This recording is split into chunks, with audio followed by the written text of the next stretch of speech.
¿Quién desea intervenir? Ramón, creo que está indicando. Gracias. I will speak in Spanish. Perfect. Me ha resultado interesantísimo el informe, profesor, y especialmente a propósito del primer debate. En los otros dos, el tema de la integración diferenciada y el seguimiento de los valores del artículo 2, digamos, me parece más conocido, especialmente el último, pero me ha parecido muy interesante el primer debate sobre la utilización de una reforma necesaria en el mecanismo de funcionamiento de la Unión en el supuesto de una ampliación de la Unión. Porque este problema, como usted ha dicho muy bien, ya el propio Juncker nos lo planteó como un obstáculo en el funcionamiento actual de la Unión Europea, especialmente en el capítulo fiscal, donde ciertamente hemos vivido una cierta frustración, porque en el Parlamento Europeo durante estos años se ha producido una alarma social muy grande por los acontecimientos que estaban teniendo lugar entre los Estados miembros de un mercado único, de un mercado integrado, y esta, digamos, deslealtad tan evidente que se sigue produciendo ha sido imposible de evitarla por los mecanismos que la propia Comisión, el señor Moscovici en particular, ha ido proponiendo y han ido muriendo en las manos del Consejo. Porque, ciertamente, al final, la unanimidad se ha convertido en un derecho de veto ventajista por parte de los Estados que pudieran sufrir perjuicios sobre otros.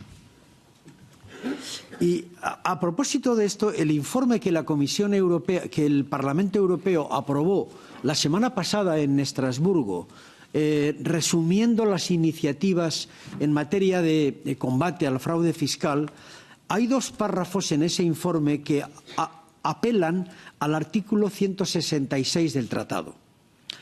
Como muy bien sabe el profesor, el artículo 116 establece la capacidad de la Comisión para intervenir y producir un acto legislativo sin necesidad de la unanimidad cuando hay una distorsión importante entre las legislaciones de los países.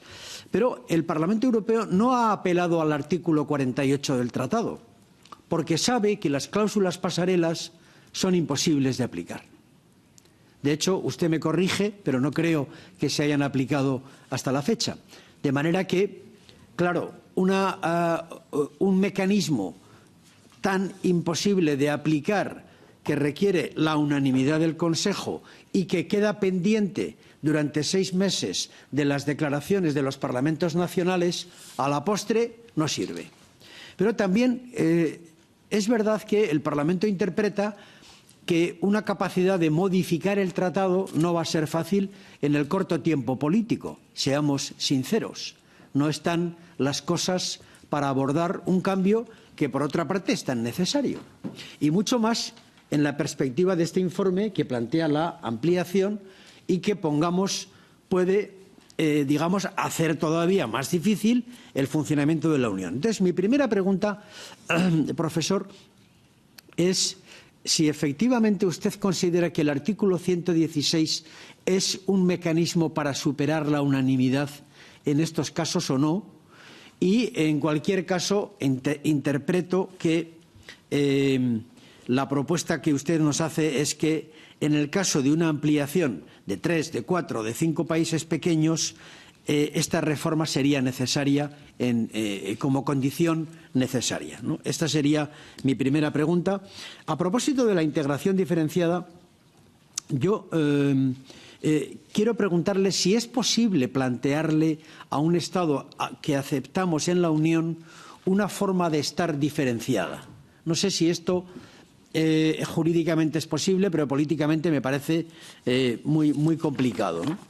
Y, por último, en relación con el artículo 7, comparto plenamente los instrumentos, especialmente la macrocondicionalidad, que es una propuesta también de la Comisión y que el Parlamento Europeo en diferentes comisiones viene también reivindicando como un elemento útil para hacer más exigible que el artículo 7, porque el artículo 7 seguramente pasa lo mismo que con la unanimidad, no va a ser reformado en el corto plazo, y yo comparto mucho esa idea, aunque le pediría una mayor aclaración sobre cómo y quién tiene que hacer esta declaración institucional interpretativa de lo que es el Estado de Derecho y la democracia, porque eso, grosso modo, ya lo sabemos. Hay una doctrina muy inmensa, ¿no?, para saber lo que eso significa, pero en todo caso, si puede precisarme un poco su punto número 1, su observación primera en relación con la aplicación